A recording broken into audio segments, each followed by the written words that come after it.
domino, but when I bought it, it was the only thing on the shelf. So I was like, oh, okay, try it. Yep. And so far, no difference. So. Less processed. Davin Tricks, thank you very much for the follow. Welcome into the company here. Welcome to the pantry. Oops. Focus. Sugar. I'm trying. Huh. Okay. Read through the blur. Just, it's less processing, which sounds good to me. What does it say, 70% or something? Mm-hmm. Bakes and dissolves like white sugar, less processed, pure cane. So it's still cane. Yep. Cane sugar. And as I understand it, there's a lot of things that come out of processing sugar, cane sugar. Molasses is one of the byproducts that come out. So I could imagine some molasses flavor to this, but I haven't noticed that, to be honest. 2/3 of cup. I do notice clumping, and it's not, it's not solid. It does come apart, but it's almost as if someone took a light spray of molasses in it. I like it. They have less anti-caking agents. I've never really looked at that close. As long as it's cane sugar, I'm worried about it. But Yeah. The heart of a sugar cane in the wild is yellow.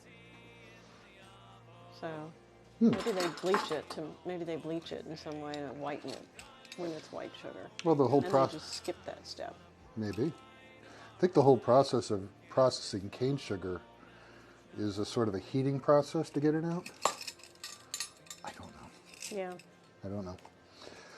And then we're getting to, let me make sure, 1, 2, 3, 4. Baking powder. 2 teaspoons baking powder. And we have to be careful with our baking powder because some of them have corn starch in it. This one uses tapioca or That's the one I mixed up. Oh, this is the stuff you mixed up. That's the stuff I mixed with the cream of tartar and the baking soda. The ratio... Because we were out and I couldn't find any more. The ratio for baking powder, if you have to do it on your own, it's for 1 teaspoon of baking powder, have half a teaspoon of cream of tartar and 1/4 of baking soda. But what you did was basically 2/3 and 1/3. I think that was a Rain Country recipe. So it's a 2-to-1 ratio. It worked for me when I just did 1/2 and 1/4. We'll see how this works today. If we ended up with big exploded ones. It's all my fault.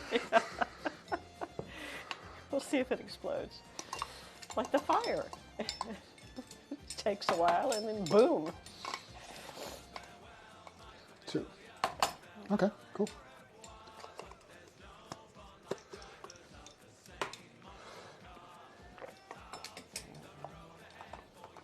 But yes, baking powder often has cornstarch in it, at least in the States.